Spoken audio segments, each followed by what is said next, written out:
You definitely didn't know these life hacks. Follow now and let's go. A splinter stuck in your finger? Apply a little vegetable oil and use a syringe to pull it out in seconds. It's quick and safe.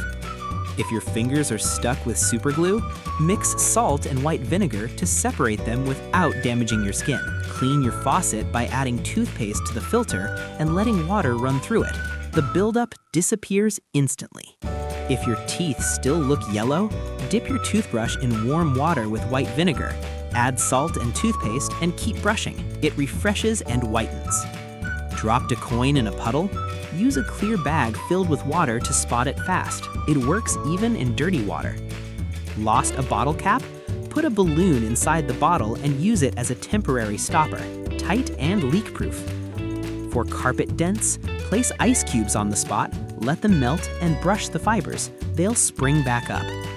Before leaving home, you can hide a spare key inside an eggshell and place it somewhere secret. Didn't have time to remember all this? Save it and watch later. You'll definitely need it.